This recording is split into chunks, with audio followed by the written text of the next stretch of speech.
Haleluya. Shalom Bapak Ibu Saudaraku. Shalom. Selamat pagi semuanya. Puji Tuhan, Tuhan baik memberikan waktu dan kesempatan kepada kita pada hari ini untuk datang lagi beribadah kepada Tuhan, memuji menyembah Tuhan kita yang hidup. Selamat mengikuti ibadah ini dari Gereja Injil Anugerah Tuhan Kiat Pancur Batu, ibadah yang pertama. Tuhan Yesus memberkati. Sebab bagi Tuhan tidak ada yang mustahil, saudaraku. Apa yang tidak mungkin bagi kita, bagi Tuhan tidak ada yang tidak mungkin, asal kita percaya kepadanya.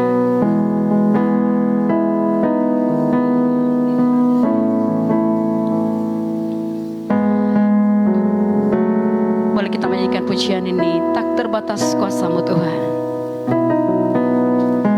Tak terbatas kuasa-Mu Tuhan, semua dapat Kau lakukan. Apa yang kelihatan mustahil bagiku, itu sangat mungkin bagimu. Di saat ku tak berdaya, kuasa-Mu yang sempurna. Ketika ku percaya, mujizat itu nyata. Bukan karena kekuatan, namun Roh-Mu ya Tuhan. Selama ku berdoa, mujizat itu nyata. Tak terbatas kuasa-Mu Tuhan, tak terbatas kuasa-Mu Tuhan, semua dapat Kau lakukan. Apa yang kelihatan mustahil bagiku, itu sangat mungkin bagimu. Di saat ku tak berdaya, kuasa-Mu yang sempurna. Ketika ku percaya, mujizat itu nyata. Bukan karena kekuatan, namun Roh-Mu ya Tuhan. Selama ku berdoa, saat ku tak berdaya, di saat ku tak berdaya, kuasa-Mu yang sempurna. Ketika ku percaya, mujizat itu nyata. Bukan karena kekuatan, namun Roh-Mu ya Tuhan. Selama ku berdoa, mujizat itu nyata. Sekali lagi katakan, tak terbatas. Tak terbatas kuasa-Mu Tuhan, semua dapat Kau lakukan. Apa yang kelihatan mustahil bagiku, itu sangat mungkin. Oh, di saat ku tak berdaya, kuasa-Mu yang sempurna. Ketika ku percaya, mujizat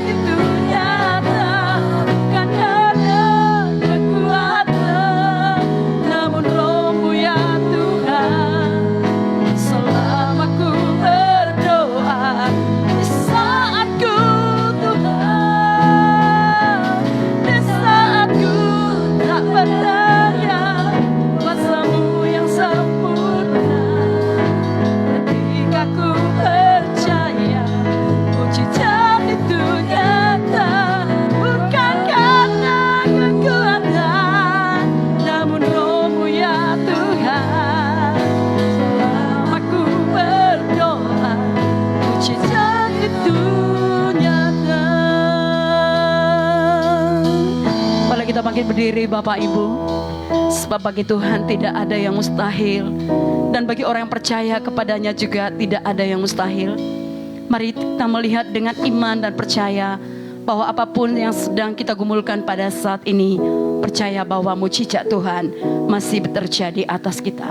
Boleh sama-sama kita katakan, di saatku tak berdaya. Di saatku tak berdaya, kuasamu yang sempurna.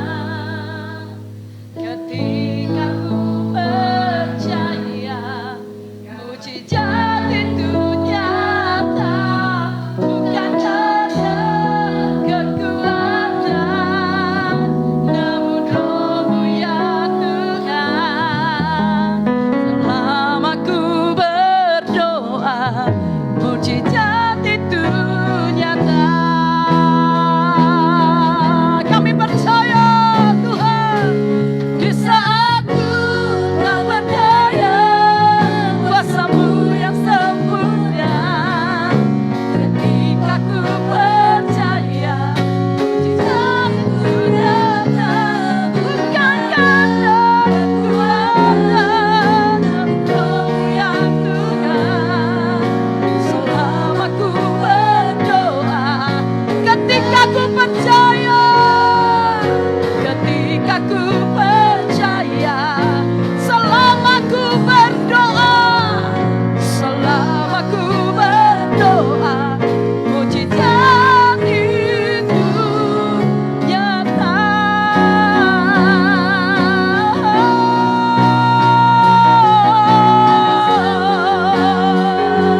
Pada pagi hari ini, hati kami sungguh siap untuk boleh datang ke hadirat-Mu.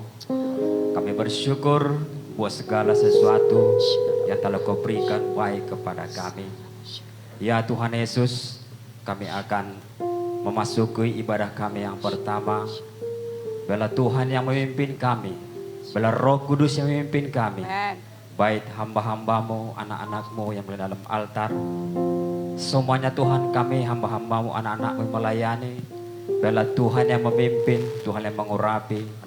Biarlah Tuhan melayakkan kami untuk boleh datang melayani Engkau. Secara khusus buat hamba-Mu yang akan menyampaikan firman Tuhan, Bapak Petrus Manullah, Kau urapi Tuhan. Kau berikan kebijaksanaan, Kau berikan hikmat daripada-Mu.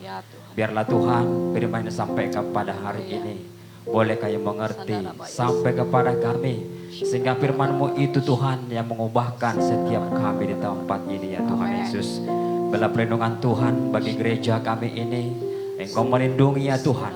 Biarlah hadirat Tuhan, lawatan Tuhan ada di tempat ini.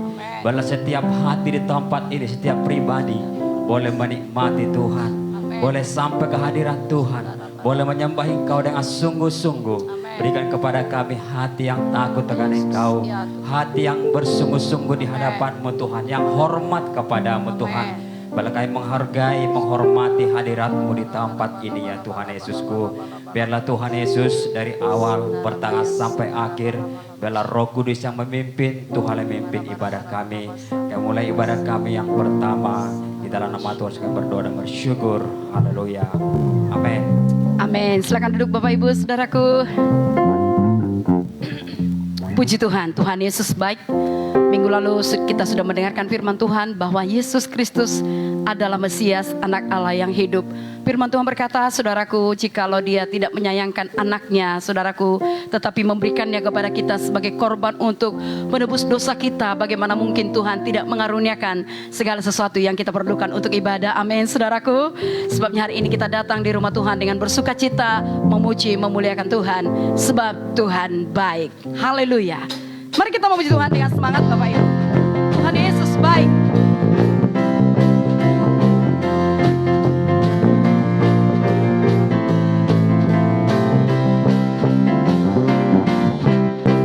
Tiada berkesudahan kasih setiamu Tuhan, selalu baru rahmat-Mu bagiku. Hari berganti hari, tetap kulihat kasih-Mu, tak pernah berakhir di hidupku. Tuhan Yesus baik, Tuhan Yesus baik. Amin. Sungguh amat baik, merampas selama-lamanya. Tuhan Yesus baik. Haleluya.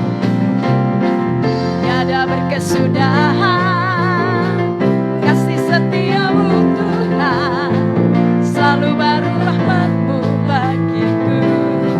Hari berganti hari, hari berganti hari, tetap kulihat kasih-Mu, tak pernah berakhir di hidupku. Sama-sama katakan, Tuhan Yesus baik. Lampa-lampa untuk selama-lamanya. Tuhan Yesus baik, Tuhan Yesus baik. Amin. Sungguh amat baik untuk selama-lama. Lagi saudaraku dengan semangat. Tidak berkesudahan kasih setiamu, tidak berkesudahan kasih setiamu Tuhan, selalu baru rahmat-Mu bagiku. Hari berganti hari, hari berganti hari, tetap kulihat kasih-Mu, tak pernah berakhir di hidupku. Tuhan Yesus baik. Amin. Sungguh amat baik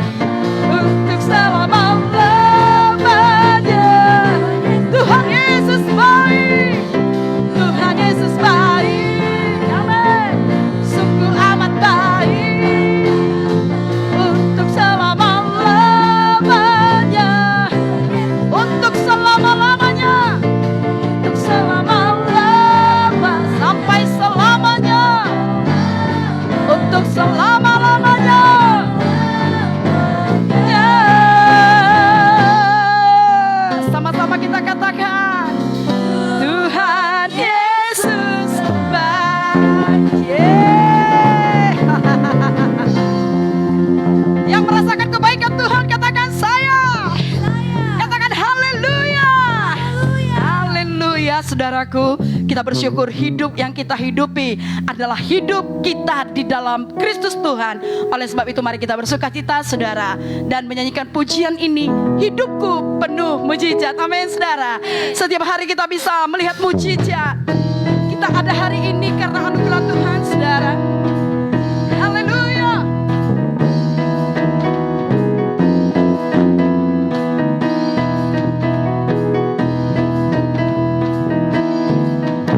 Sebelum dunia ini ada, kuasamu telah terbentang. Sepanjang sejarah manusia, tak ada yang sanggup menyangkali Kau Alfa Omega. Tuhanku luar biasa, perbuatanmu heran, dulu sekarang selamanya.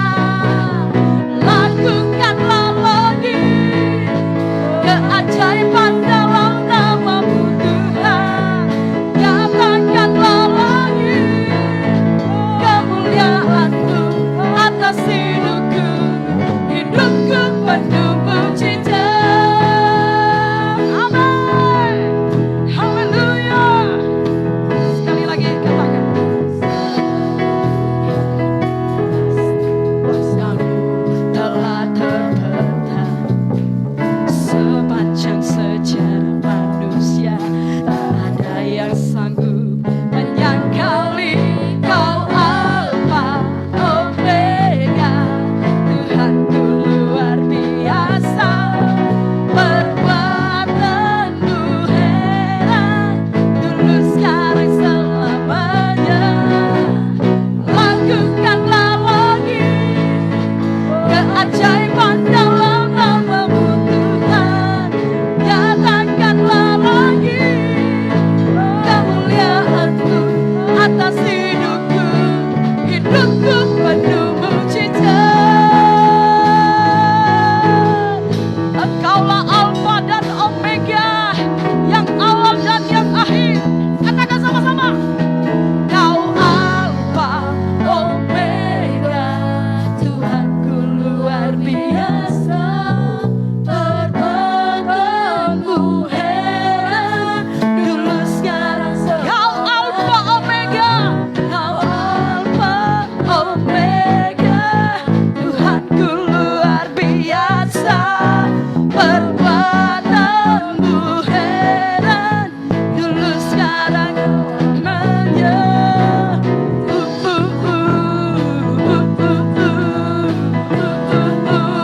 Sama-sama katakan.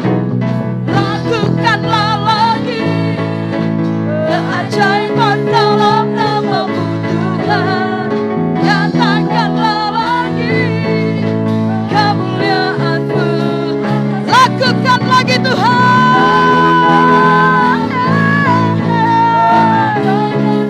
Kami rindu melihat keajaiban-Mu. Nyatakanlah lagi kemuliaan. Sekali lagi katakan, lakukan lagi, lakukanlah lagi keajaiban dalam nama-Mu Tuhan. Nyatakanlah lagi kemuliaan-Mu atas hidupku. Hidupku penuh mujizat. Amin. Penuh mujizat. Lagi, sekali lagi katakan. Hidupku penuh mujizat. Haleluya. Yang mau melihat mujizat Tuhan setiap hari katakan saya. Puji nama Tuhan. Bapak Ibu silakan duduk. Kita akan mendengarkan sharing firman Tuhan yang disampaikan oleh Ibu Saragi. Kami persilakan. Sekali lagi tepuk tangan yang meriah untuk Tuhan Yesus dong. Haleluya. Haleluya.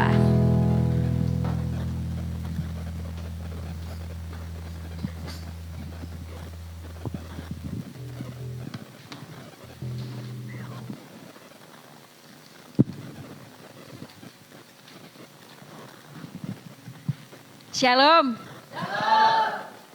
Bapak, Ibu, dan Saudara yang terkasih di dalam nama Tuhan Yesus.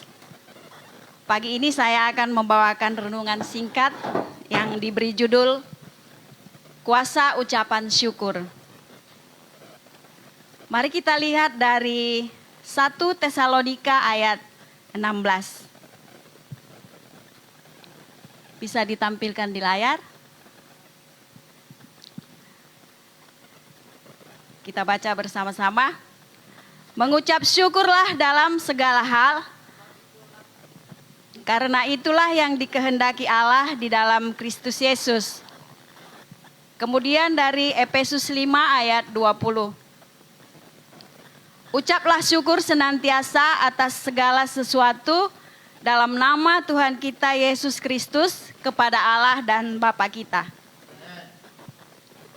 Kedua ayat ini mengharuskan kita untuk mengucap syukur dalam segala hal dan senantiasa. Bukan dalam beberapa hal atau satu hal. Dan bukan pula kadang-kadang saja. Senantiasa. Senantiasa saudaraku. Mengapa kita mengucap syukur? Kenapa kita mengucap syukur? Kita mengucap syukur berarti kita menghargai apa yang Tuhan sudah limpahkan bagi kita. Kita mengucap syukur karena kita mengakui adanya kehadiran Tuhan di dalam semua kehidupan kita, semua peristiwa yang kita alami. Mengucap syukur adalah bagian dari memuji Tuhan. Mengucap syukur adalah bukti bahwa kita menyadari bahwa ada hadirat Tuhan di dalam kehidupan kita. Mengucap syukur itu bukti bahwa kita tergantung kepada kehendak Tuhan. Amin, saudaraku. Amin. Biasanya tidak sulit bagi kita untuk bersyukur kalau keadaan kita baik-baik saja, hidup kita menyenangkan. Misalnya ketika anak kita lulus, ketika usaha kita menaik, meningkat, beruntung, ketika kita sembuh dari penyakit, kita mudah mengucap syukur. Bagaimana kalau sebaliknya, saudaraku? Apakah masih mampu kita bersyukur kalau kita sakit, kita bangkrut? Tapi firman Tuhan tadi mengajari kita untuk senantiasa bersyukur, senantiasa mengucap syukur. Ada beberapa poin yang saya akan bagikan. Apa manfaat bagi kita jika kita suka mengucap syukur? Yang pertama, suka mengucap syukur membangun sikap kerendahan hati. Tidak suka mengeluh, tidak bersungut-sungut, tidak mudah kecewa, dan tidak menyalahkan orang lain. Kita baca dari Mazmur 149 ayat 4. Sebab Tuhan berkenan kepada umatnya, Ia memahkotai umatnya yang rendah hati dengan keselamatan.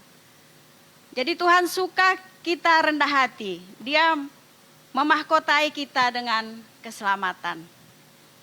Yang kedua, orang yang suka mengucap syukur dilimpahi sikap sabar dan selalu berpengharapan.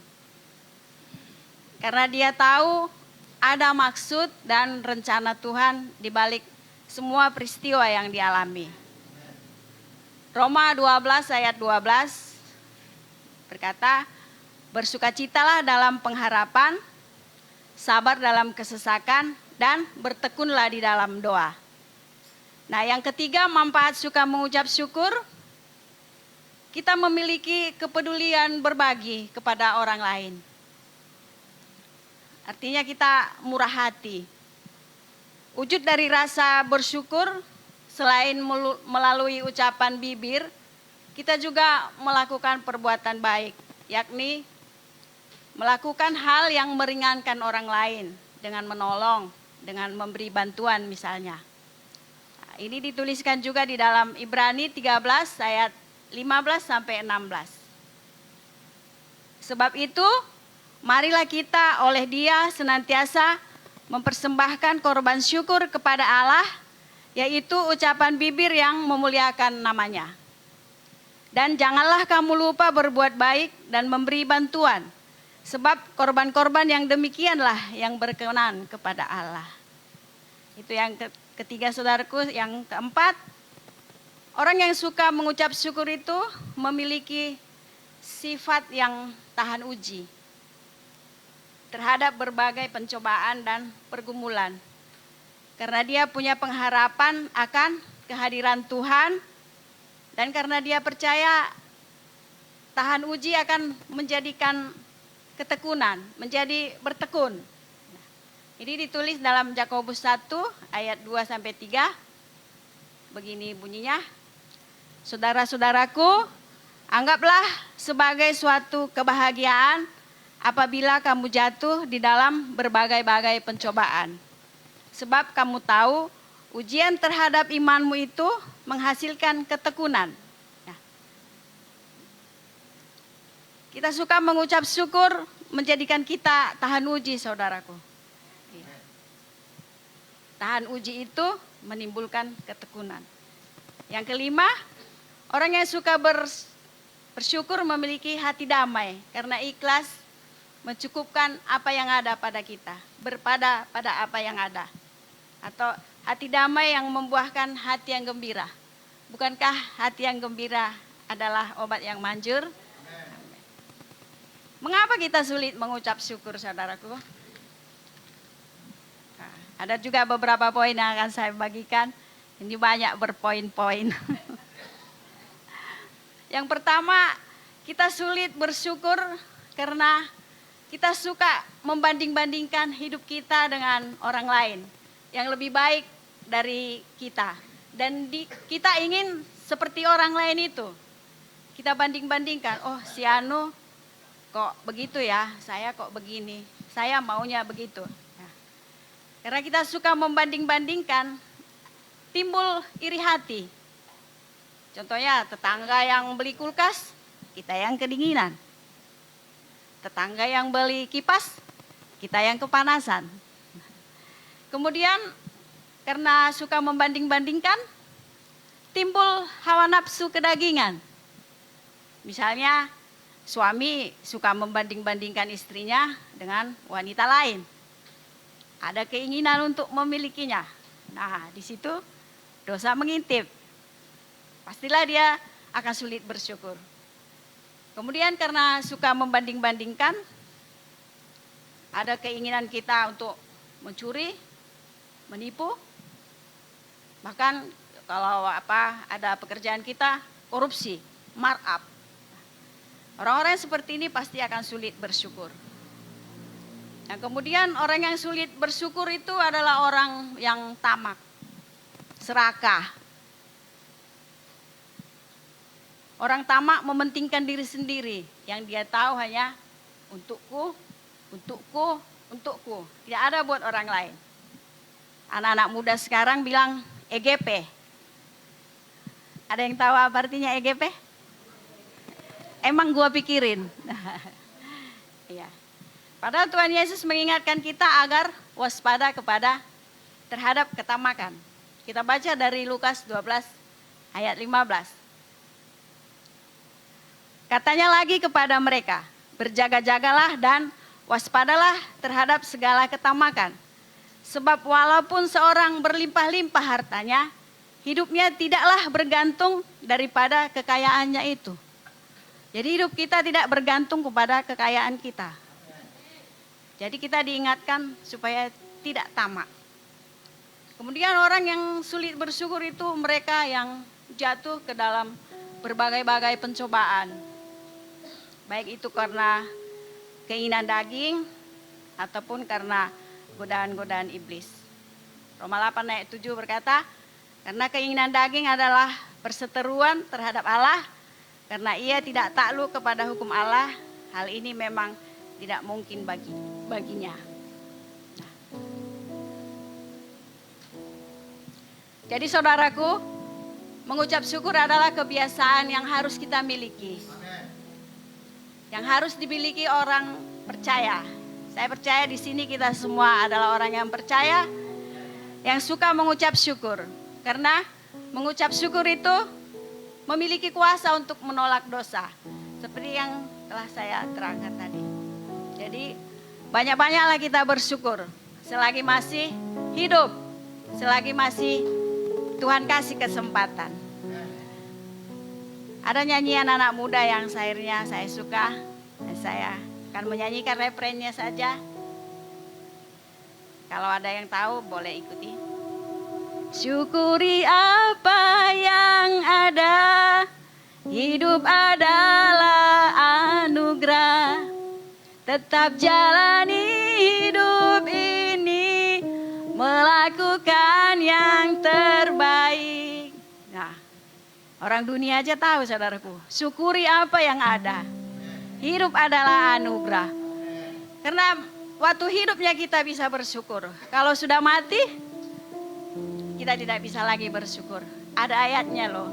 Mari kita baca di Yesaya 38 ayat 18 sampai 19a. Ini ayat yang terakhir. Sebab dunia orang mati tidak dapat mengucap syukur kepadamu, dan maut tidak dapat memuji-muji engkau. Orang yang turun ke liang kubur tidak menanti-nanti akan kesetiaanmu. Tetapi hanyalah orang yang hidup, dialah yang mengucap syukur kepadamu, seperti aku pada hari ini. Amin saudaraku. Tuhan Yesus memberkati.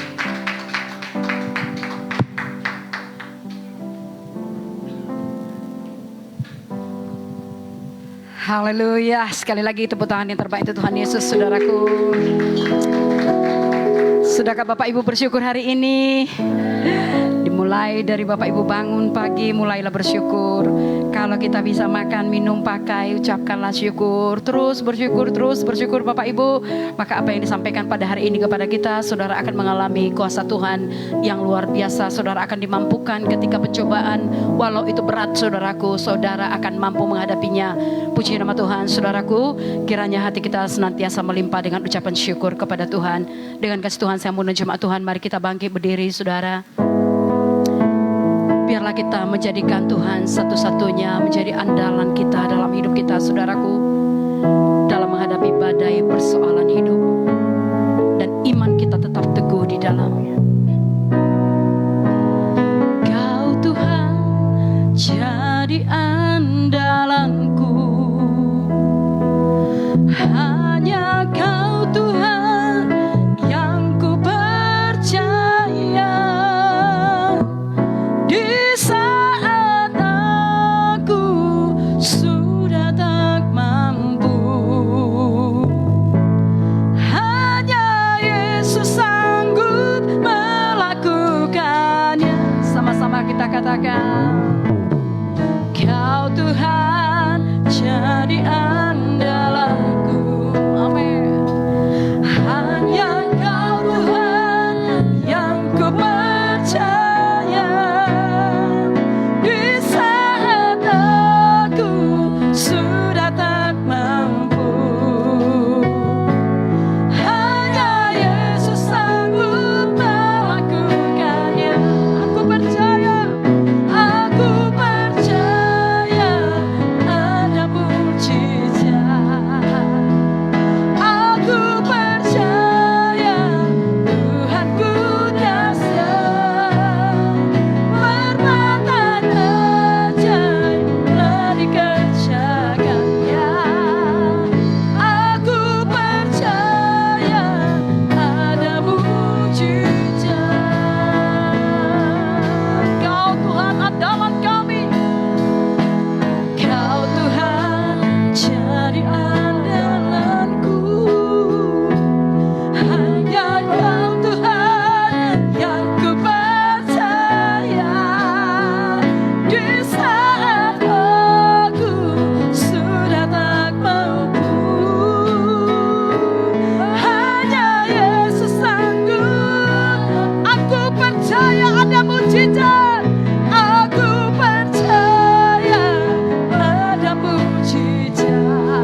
kita mengangkat kedua belah tangan kita, sama-sama katakan, aku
bagimu Tuhan. Apa yang tidak mungkin bagi kami, semua mungkin bagimu. Sebab hati kami bersyukur. Sebab oleh karena itu hati kami bersyukur. Bersyukur sebab Engkau baik. Bersyukur Engkau dahsyat. Bersyukur Engkau mengasihi kami. Bersyukur kepadamu Tuhan. Sebab anugerah-Mu besar.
Tuhan Yesus, sepanjang umur hidup kami hanya mau menyembah kepadamu. Amin.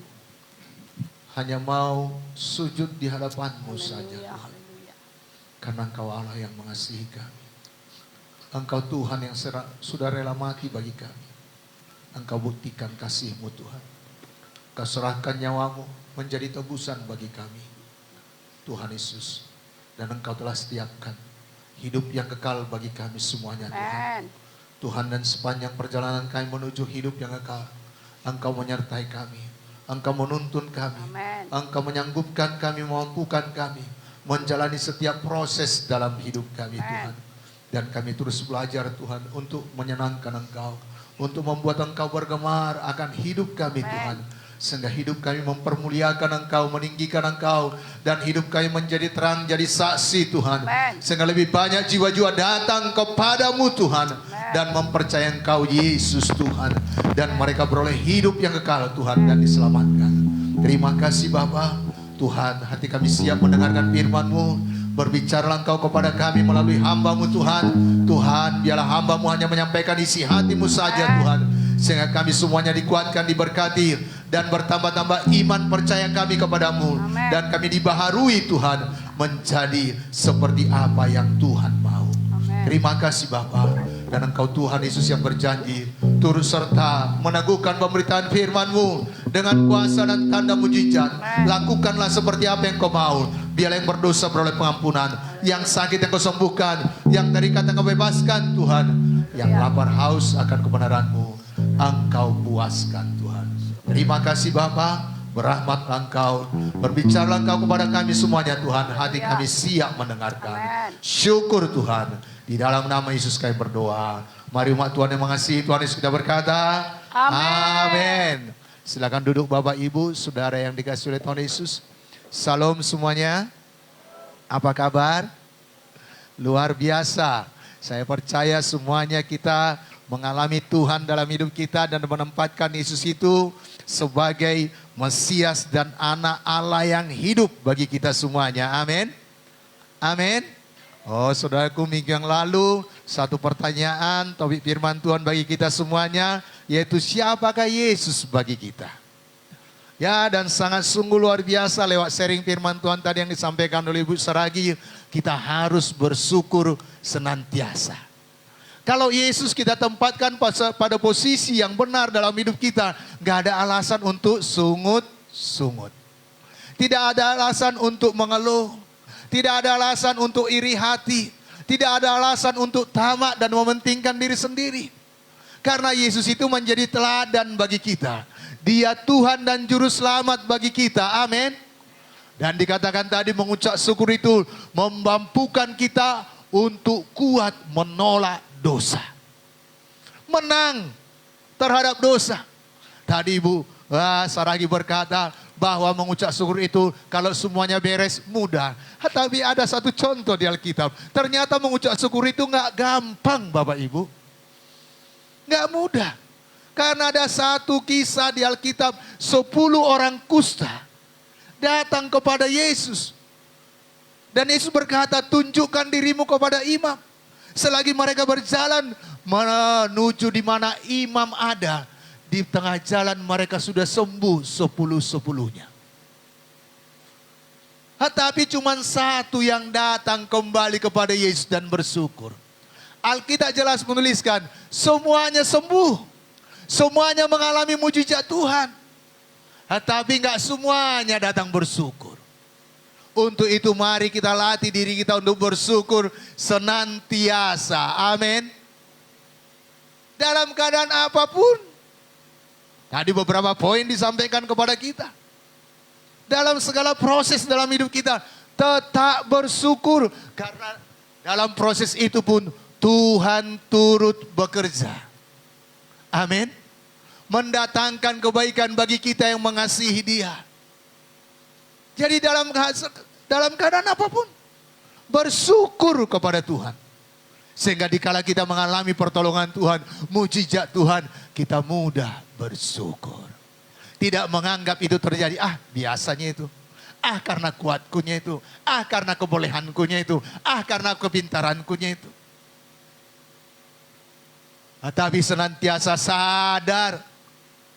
Karena tanpa Tuhan kita tidak dapat berbuat apa-apa. Senantiasa bersyukur. Amin. Nah, hari ini kita maju melangkah lagi. Satu yang diminta oleh murid-murid kepada Tuhan Yesus. Ya, walau waktu Yesus ke dunia ini 100% dia Allah dan 100% dia manusia. Dan murid-murid melihat Yesus itu suka berdoa. Mari kita lihat sebentar. Karena ini topik firman Tuhan bagi kita hari ini. Ajarlah kami berdoa. Dari seluruh Injil, Matius, Markus, Lukas, Yohanes, gak ada murid-murid berkata ajarlah kami selain minta diajari berdoa. Sebagai murid Kristus biarlah ini menjadi kerinduan bagi kita untuk belajar berdoa. Amin. Karena tidak ada kita yang tamat, yang punya sertifikat untuk tamat berdoa. Biar kita terus belajar. Lukas pasal 11 ayat yang pertama. Mari kita buka Alkitab kita bersama-sama. Wow, saya sangat diberkati waktu mempersiapkan firman Tuhan ini. Ternyata terus sepanjang hidup harus belajar untuk berdoa. Mari kita buka bersama-sama. 1, 2 ya. Pada satu kali Yesus sedang berdoa di salah satu tempat. Ketika ia berhenti berdoa, berkatalah seorang dari murid-muridnya kepadanya, Tuhan, ajarlah kami berdoa. Sama seperti yang diwajarkan Yohanes kepada murid-muridnya. Jadi dua tokoh Alkitab, dari ayat firman Tuhan ini kita lihat, mereka suka berdoa. Yohanes suka berdoa, karena murid-murid Yesus pun melihat Yohanes mengajarkan cara berdoa kepada murid-muridnya. Sehingga murid-muridnya berkata kepada Yesus, dikala Yesus sudah selesai berdoa, ajarlah kami berdoa. Bapak Ibu, dari apa yang baru kita baca, kita boleh menarik kesimpulan bahwa murid-murid ada bersama-sama dengan Yesus saat dia berdoa. Amin. Dan yang membuat hal ini menjadi kerinduan bagi murid-murid untuk minta diajari berdoa adalah tindakan Yesus yang suka berdoa dan bahkan doa itu menjadi gaya hidupnya. Karena beberapa kali dalam Injil dituliskan, oh Yesus itu berdoa dan murid-murid melihatnya. Bahkan doa Yesus itu hanya Yohanes pasal 17 yang begitu panjang dituliskan doanya. Itu berdoa buat murid-muridnya. Tetapi selainnya itu tidak begitu panjang. Tetapi dikala dia di Taman Getsemani yang beberapa saat lagi dia harus menghadapi kematian, dia 3 kali berdoa. Untuk menghadapi kematian pun, hukuman pun, dia berdoa. Kadang kita kalau menghadapi masalah, apa sikap kita? Bapak Ibu, tetapi Yesus itu memang patut kita teladani. Kita lihat beberapa hal yang Yesus lakukan dalam berdoa. Yang pertama, pagi-pagi benar, Yesus berdoa. Bangun kita tidur, apa yang kita lakukan? Murid-murid melihat, Yesus pagi-pagi benar, Markus pasal 1 ayat 35, dituliskan, pagi-pagi benar waktu hari masih gelap, ia bangun dan pergi keluar. Apa dilakukannya? Sport, olahraga, lari pagi? Tidak. Markus pasal 1 ayat 15 ini jelas. Ia pergi ke tempat yang sunyi dan berdoa di sana. Ayo bangun pagi berdoa. Ini yang dilihat murid-murid. Sesibuk apapun pelayanan, selarut apapun pelayanan tadi malam, pagi-pagi benar Yesus pergi berdoa. Yang kedua, Yesus juga berdoa di tempat yang sunyi. Dalam Lukas pasal 5 ayat 15-16. Tetapi kabar tentang Yesus makin jauh tersiar. Dan datanglah orang banyak berbondong-bondong kepadanya untuk mendengar dia. dan untuk disembuhkan dari penyakit mereka. Ayat 16 ini yang dilakukan Yesus. Walaupun banyak yang datang berbondong-bondong mencari dia, mau disembuhkan olehnya. Tetapi Yesus dalam ayat 16 Lukas pasal 5 ini, akan tetapi ia mengundurkan diri ke tempat-tempat yang sunyi dan berdoa. Sesibuk apapun kita Bapak Ibu, ayo ambil waktu berdoa. Murid-murid lihat, jelas berbondong-bondong ini lebih dari 100 orang. Angka tepatnya nggak dituliskan, tetapi berbondong-bondong berarti banyak yang mengikut Yesus. Banyak yang rindu kalau Yesus berbicara. Banyak orang rindu mengalami mujizat dan pertolongan Tuhan Yesus. Tetapi Tuhan Yesus bukan menjadikan itu menjadi dia bongak, tetapi dia mencari waktu, mengundurkan diri dan mencari tempat yang sunyi untuk berdoa.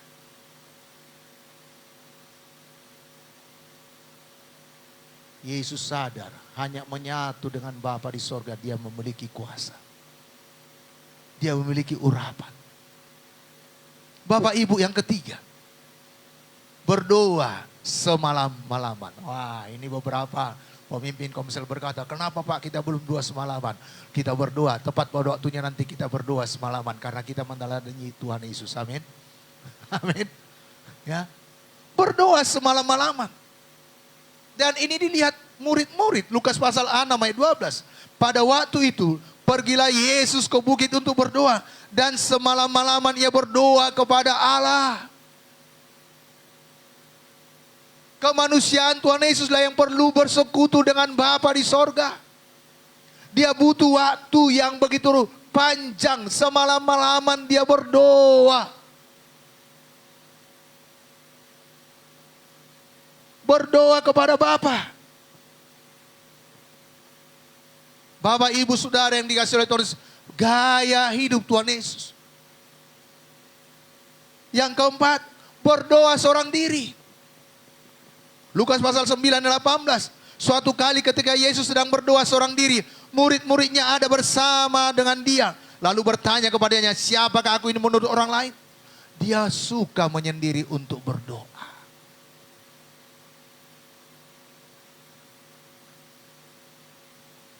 Bapak Ibu, bahkan sesibuk-sibuknya, sesudah melakukan mujizat, murid-murid dia suruh menyeberang, tetapi Yesus mengasingkan diri dan berdoa. Dan ini diketahui murid-muridnya.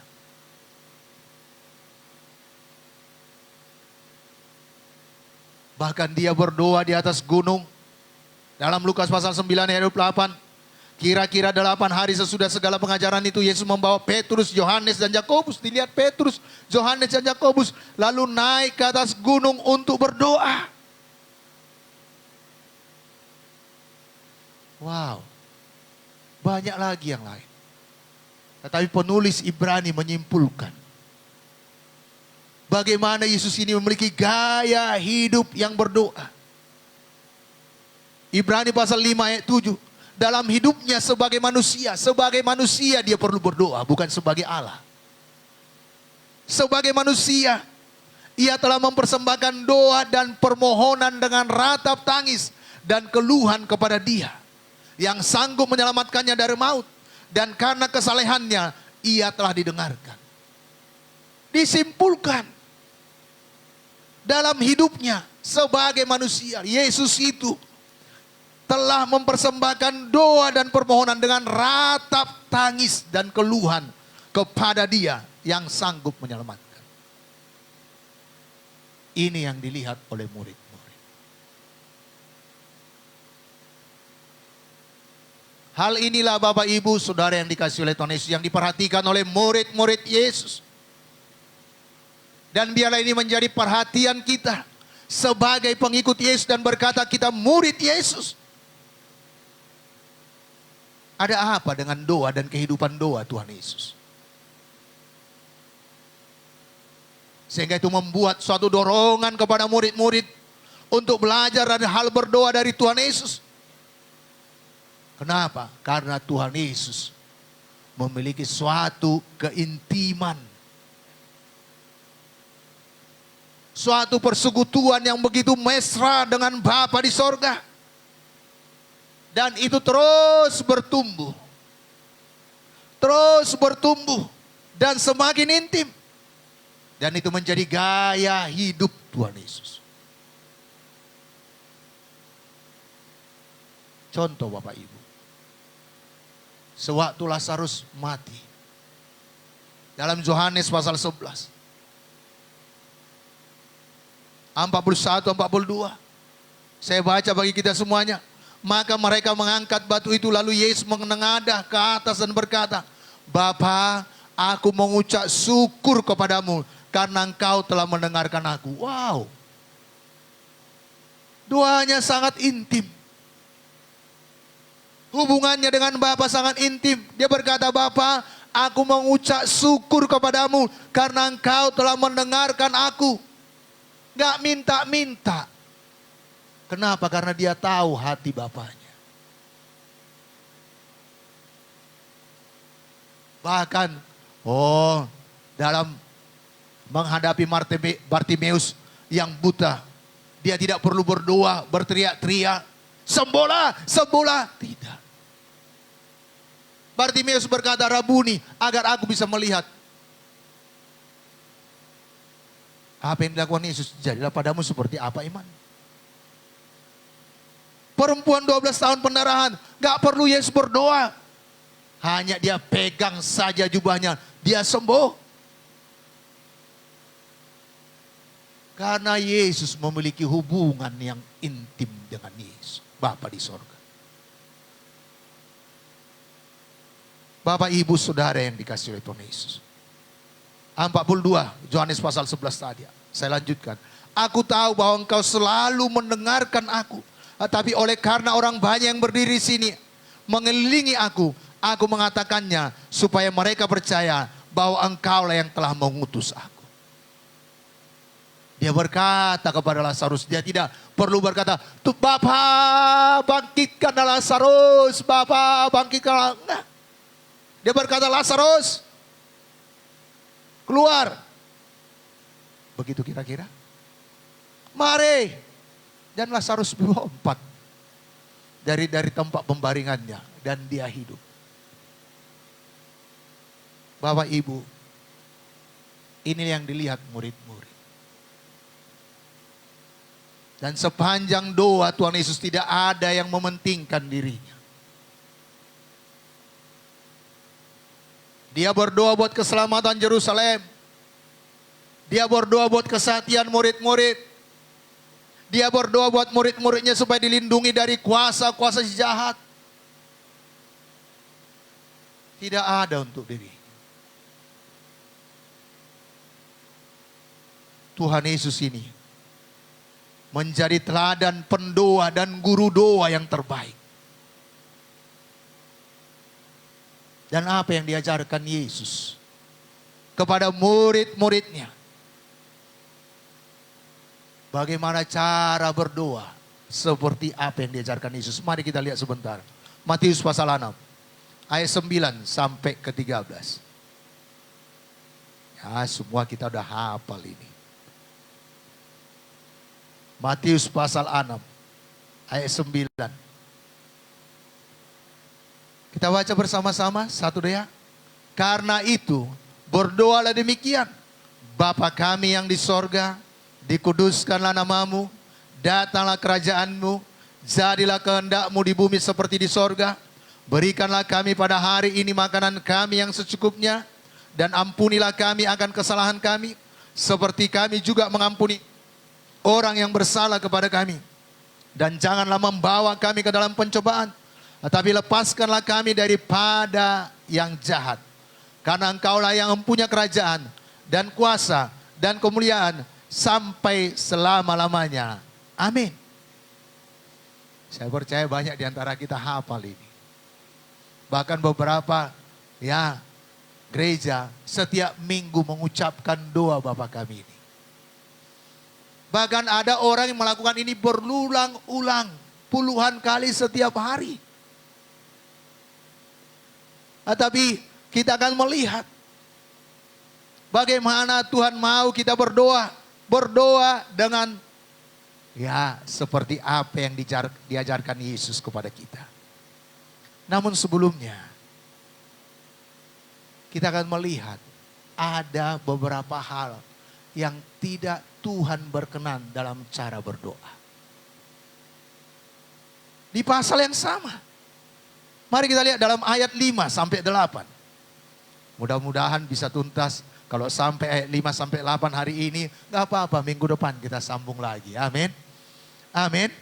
Dan supaya kita memiliki doa yang benar. Karena sekarang ini terkenal doa Yabes. Kiranya Allah memberkati aku melimpah-limpah bagus. Tetapi orang tidak sadar kenapa Yabes sampai berdoa demikian. Apa yang dia ajarkan? Apa salah diberkati? Karena ada apa yang kita perlukan Tuhan sediakan dalam salah satu topik doa yang diajarkan Yesus. Tapi biar kita memiliki doa yang benar seperti apa yang diajarkan oleh Yesus. Tapi sebelumnya mari kita lihat dulu. Dalam pasal yang ke-6 ayat 5 sampai yang ke-8. Saya baca bagi kita semuanya.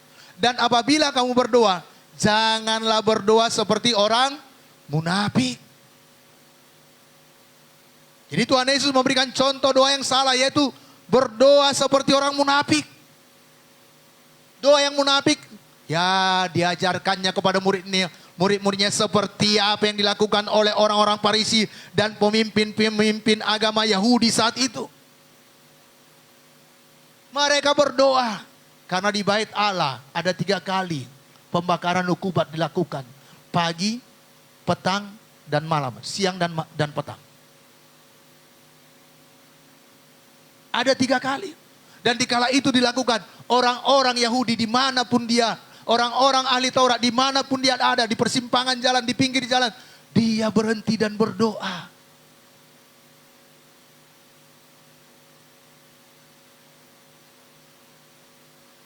Tapi mereka berdoa tujuannya untuk dilihat orang lain. Agar mendapat pujian. Agar kelihatan patuh dan taat pada aturan.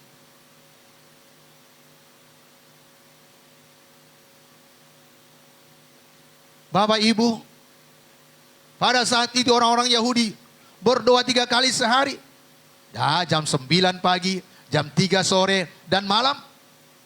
Bertepatan dengan waktu persembahan korban di bait Allah. Jadi kalau mereka ada di tikungan-tikungan jalan, mereka berhenti di situ. Mereka ambil sikap berdoa.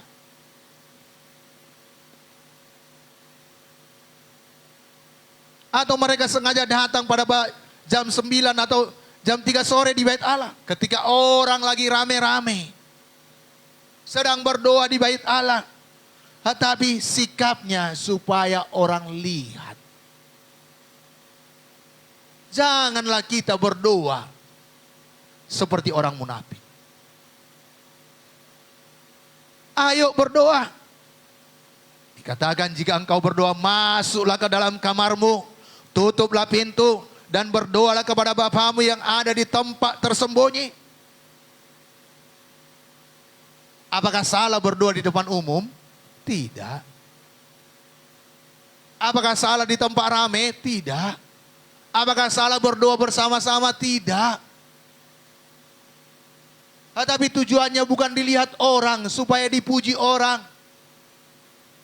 Apakah salah dengan bahasa yang teratur dan bagus? Tidak. Tetapi bukan supaya, mantap kali doanya ya. Tetapi Tuhan tidak senang. Karena ada yang berdoa, Tuhan tolong, lindungi saya. Hanya itu dia tahu. Tetapi dari dasar hati. Tuhan, engkaulah Raja, engkau juru selamatku. Terima kasih Tuhan, amin. Cuma itu yang dia dapat, tapi dari hati. Walaupun kita harus bertumbuh. Amin. Tetapi jangan berdoa seperti orang munafik. Kenapa? Karena Yesus menentang. Kalau orang berdoa di depan umum untuk show, untuk pertunjukan, agar dapat dipuji orang lain. Yang kedua, apa yang ditentang Tuhan Yesus? Berdoa bertele-tele. Ayat 7 saya baca. Lagi pula dalam doamu itu janganlah kamu bertele-tele seperti kebiasaan orang yang tidak mengenal Allah. Mereka menyangka bahwa karena banyaknya kata-kata doanya akan dikabulkan. Saya percaya masih segar di ingatan kita. Cerita tentang kejadian tentang Petrus waktu dia tenggelam. Panjangkah doanya? Yesus yang baik, yang sangat memperdulikan aku. Yang begini, yang begini, yang begini. Tolong saya enggak. Dia hanya berkata, Yesus tolong. Singkat. Apakah hanya 2 kalimat itu membuat Yesus tidak menolong dia? Langsung Yesus datang. Segera mengulurkan tangannya dan menolong dia. Dan Yesus jelas menasehatkan kepada murid-muridnya, berdoa jangan bertele-tele seperti kebiasaan orang yang tidak mengenal Allah. Dalam Alkitab ada contoh sekelompok orang yang tidak mengenal Allah dan berdoa, itu dalam perjanjian baru. Doa orang yang menyembah berhala, hati-hati. Bukan karena panjangnya doa saudara, Tuhan menjawab saudara. Supaya kelihatan lebih rohani. Supaya kelihatan lebih tahu. Tetapi Tuhan menentang. Wow. Masih mau ke saudara berdoa? Amin. Ya, supaya lurus pemahaman kita akan firman Tuhan ini. Amin. Saudaraku, jangan jadi kita hakim bagi orang lain. Singkat dia berdoa puji Tuhan, itu dari hati. Panjang dia berdoa puji Tuhan, itu dari hati.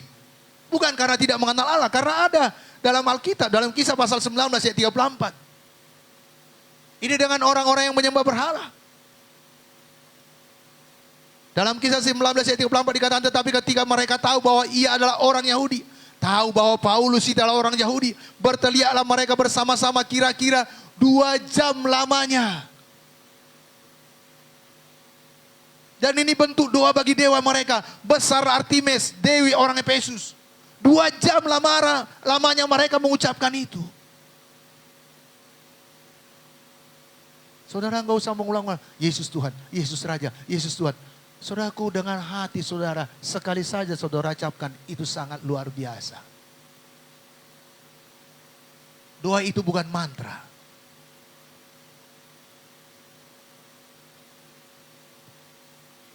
Jelas, 2 jam lamanya mereka berteriak. Yang dia teriakkan besar Artemis, dewi orang Efesus. Bahkan dalam perjanjian lama, dikala Elia melakukan mujizat, api dari sorga turun membakar persembahannya. Tapi sebelumnya dia tantang para nabi-nabi Baal. Dalam 1 Raja-Raja 18:25-29. Kemudian Elia berkata kepada nabi-nabi Baal itu, pilihlah seekor lembu dan olahlah itu dahulu. Karena kamu ini banyak, sesudah itu panggillah nama Allahmu. Tetapi kamu tidak boleh menaruh api. Syaratnya nggak boleh naruh api.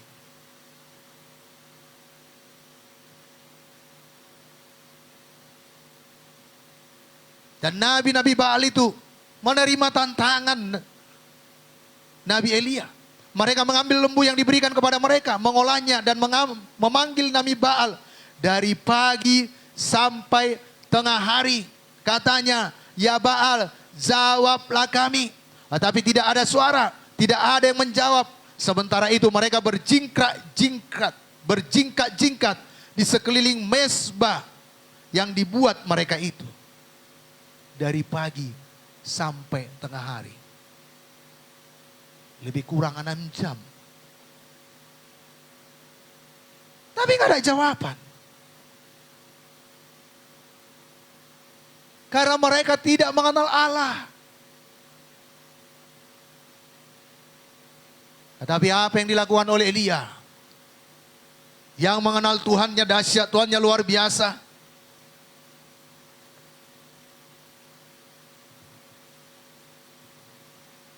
Dia mengejek. Pada waktu tengah hari Elia mulai mengejek mereka, katanya, panggillah lebih keras. Bukankah dia Allah? Mungkin ia merenung. Mungkin ada urusannya. Mungkin ia berpergian. Barangkali ia tidur dan belum terjaga. Maka mereka memanggil lebih keras serta menoreh-noreh dirinya dengan pedang dan tombak seperti kebiasaan mereka. Sehingga darah bercucuran dari tubuh mereka. Sesudah lewat tengah hari, mereka kerasukan sampai waktu persembahan korban petang. Tetapi tidak ada suara, tidak ada yang menjawab, tidak ada perhatian. Elia hanya berkata, bila Allah itu ada, biarlah dia menyambar dari sorga.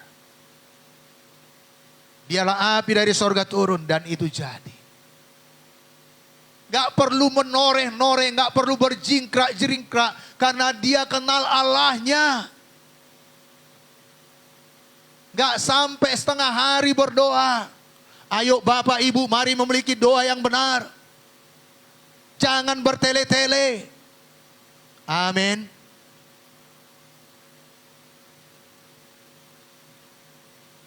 Jelas Matius, Lukas pasal 11 ini. Mintalah maka kepadamu akan diberi. Matius pasal 7, mintalah maka kepadamu akan diberi.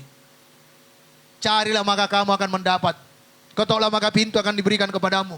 Bahkan dikatakan bila bapa dunia ini, kalau anaknya minta roti nggak kasih batu. Kenal siapa Bapa kita. Amin.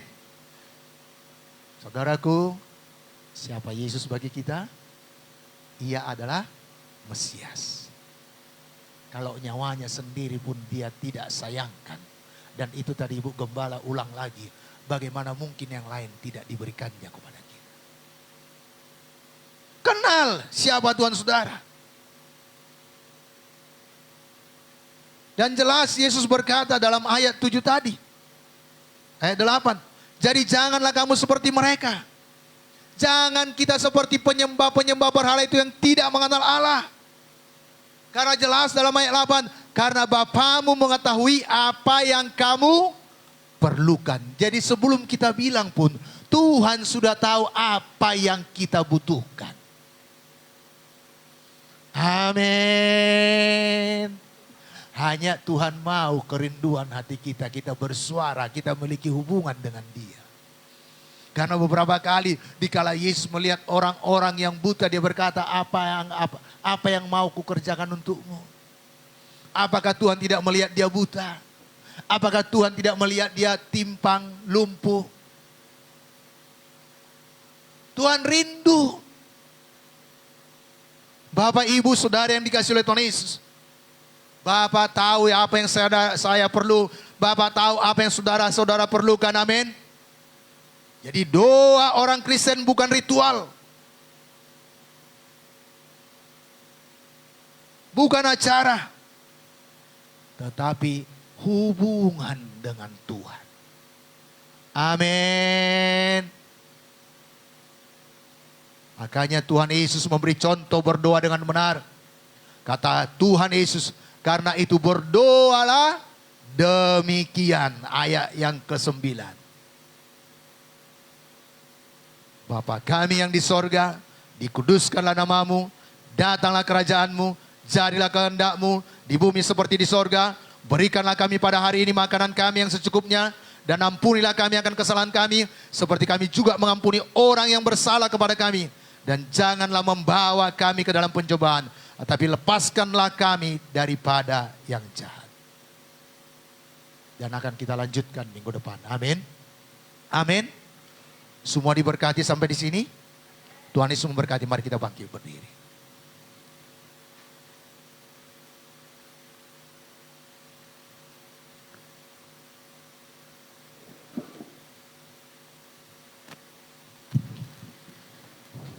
Puji Tuhan, mari kita angkat penyembahan kita Bapak Ibu. Satu-satunya yang kuandalkan. Kita percaya Tuhan yang yang kita andalkan dalam kehidupan kita, saudara. Tuhan yang tahu apa yang kita perlukan. Engkau Tuhan yang setia, waktumu selalu yang terbaik.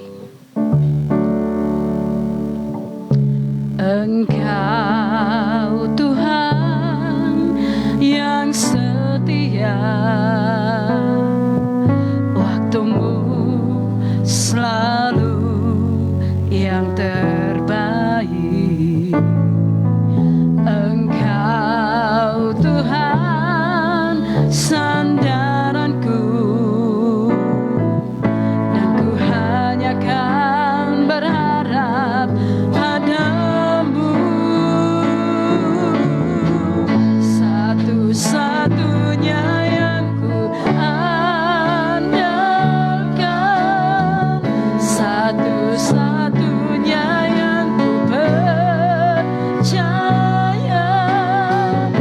Engkau sumber kekuatan, sumber pengharapan, sumber kedamaian.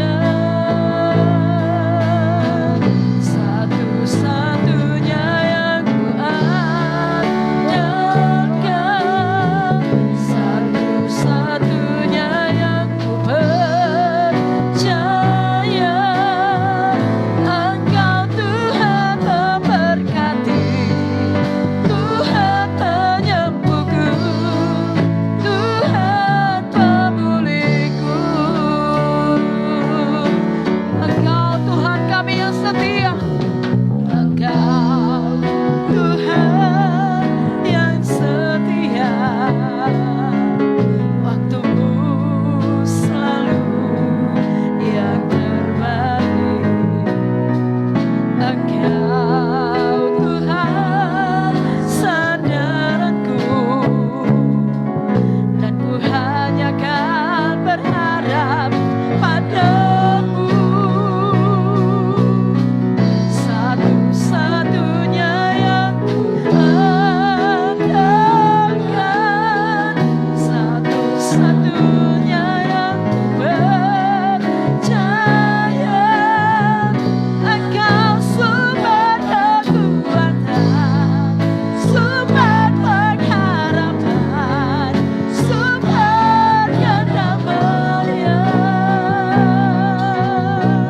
Satu-satunya yang ku andalkan, satu-satunya yang ku percaya. Engkau Tuhan memberkati, Tuhan penyembuhku, Tuhan pemulihku. Sama-sama. Satu-satunya, satunya yang ku andalkan, satu-satunya yang ku percaya. Engkau sumber kekuatan, sumber pengharapan, sumber kedamaian. Satu-satunya yang ku andalkan, satu-satunya yang ku percaya. Engkau Tuhan memberkati, Tuhan penyembuhku. Engkau Tuhan yang memberkati kami.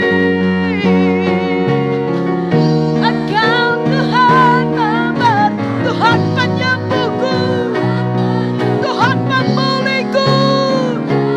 Sekali lagi katakan, Engkau Tuhan, Engkau Tuhan Tuhan penyembuhku,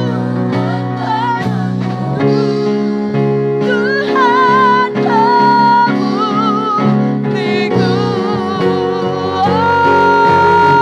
Kami percaya kepadamu Tuhan, Kau Bapa kami yang baik, Kau yang mengerti hidup kami.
Murid-murid berkata, ajarlah kami sebagaimana seharusnya berdoa. Dan Engkau memperingatkan murid-murid agar tidak berdoa seperti orang munafik,